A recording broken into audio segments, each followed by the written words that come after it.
All right, everyone. So here's what The Undertaker said about his relationship with Shawn Michaels. It's the craziest thing. And that's another example of this business. I tell this story quite a bit. In those early years, up until the time when Shawn took off because he had hurt his back. So WrestleMania was at 13 when he put Steve over. Then he leaves. He leaves for 5 years. From that point all the way back to 1990 when I came in, I tell people this all the time. If I was to go backstage and see Shawn Michaels on fire, I wouldn't piss on him to put him out. I didn't care for him as a human being, but there's nobody that I'd rather be in the ring with. Now, that right there is a huge statement. I've been in the ring with greats. I've been in there with the Mount Rushmore greats. Shawn had the ability. He could have a five-star match with a broomstick.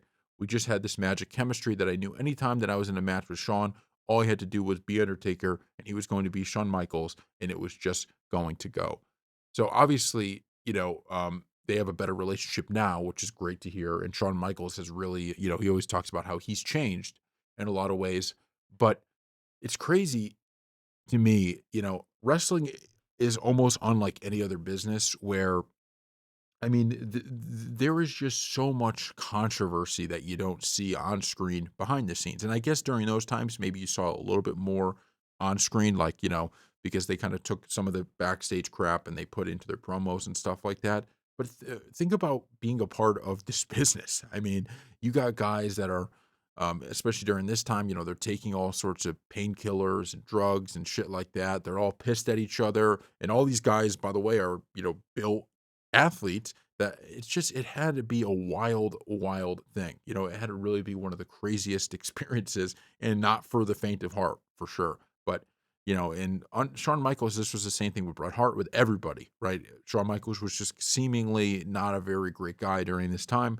But it's one of those stories of he had a complete turnaround. It's one of if you watch Dark Side of the Ring, you see all of these stories of, guys that just they couldn't what something happened, they got addicted to drugs and their lives fell apart and destroyed.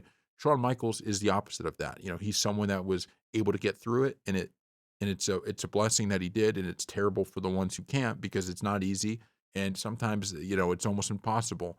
But it's nice that Shawn Michaels was able to, take a break, get things back on track, and then now we know him how we know him as this really, great wrestler. But it's one of those things that it's always crazy to me when I hear these stories. It's one of the reasons I watch Dark Side of the Ring because you just can't believe some of the stuff that you hear because it's like you feel like, I mean, that would be the biggest thing. You like how they're getting fights in bars, they're doing like how is that not, more known? But it's a crazy thing. So thank you all for watching, and we'll see you next time.